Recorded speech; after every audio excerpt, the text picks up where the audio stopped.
you know, that's a challenge for me is, I designed this thing, this we call it the foam runner, and we built a factory for it in Cody, and you can make these in 25 minutes. And what I'm saying about design, I was talking to one of the just awesome designers that we just got over at Yeezy. We got like this amazing crew. We got guys that Nike sued us for, and one of these guys, I was trying to hire him for 2 years. He had a non-compete. He had to go surf for a year, and now he's in. And when he does his CAD drawings, it's almost like one shot, one kill. Sometimes you design stuff, you got to do it like 5-8 times. Like his first one is so close to being ready to go to market because he sketches in a certain kind of way. And for the longest, we said, let's. I've been saying I want to get rid of laces, and we still have shoes we sell with laces because it's a popular shoe and people love this shoe, and it hurts me. I feel like Steve Jobs trying to like remove buttons off the side of the next Apple. And one of the things that's interesting about this, if you look at most sneakers, if you look at you guys sneakers right now, you have a tongue, and it goes this direction. Mm-hmm. This is one of the innovations about this is one reason why this is one of the most important sneaker designs is this goes this way because it's ergonomic.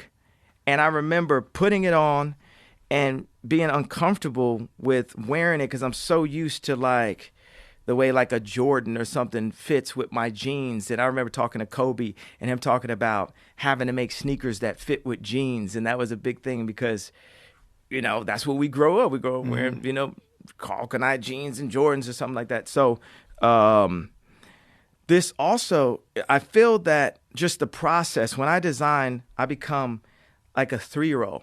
I have to go to my gut. I have to forget everything I know and really focus in to what I feel.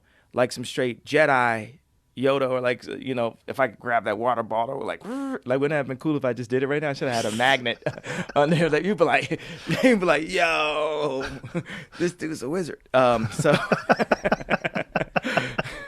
So for me, I'm gonna make this shoe be $20, and money isn't real, so that means the world should be eventually free.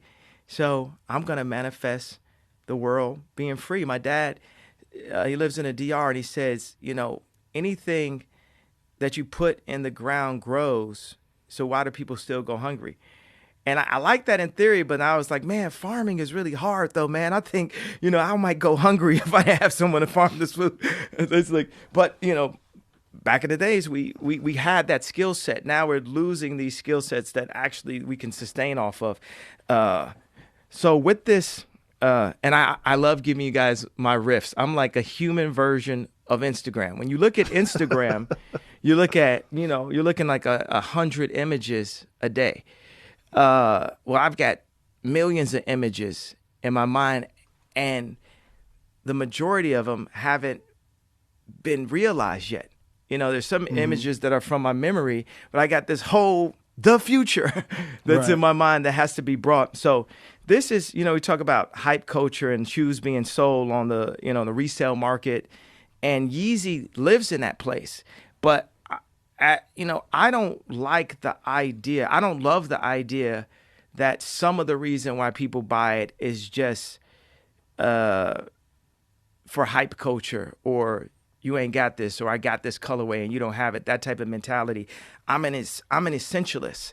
I'm a minimalist, and like I will bring the fully A to Z our existence version to existence. Like Victor Gruen designed the shopping centers, but he designed full utopian communities, and people were like, oh, we're just cool with the shopping center. That's all we want. And these ideas that he had never got brought into fruition. A little bit like Disney kind of based Epcot Center on Victor Gruen, but this next frontier of these communities and villages of happiness are way closer to a Kenyan village than it is to a gated community village. But one of the things about your this aversion to hype culture, one of the good things about the hype culture is if people get into your products, they're going to get into you, and they're going to get into your ideas. And all these ideas that you have, will become a part of their thought process. They'll start thinking about it. And they go, hey, he's got some great points. If people really get into your shit, they're also really going to get into your ideas. I think it's one of the things that make people uncomfortable about you is you have the courage to have all these bold ideas and to implement them and to do all these different things. That bothers people. And there's a lot of people that don't have that kind of courage, and they are straddled down by anxiety, and they see a guy like you and they like try to find flaws. They try to find things that are wrong with it.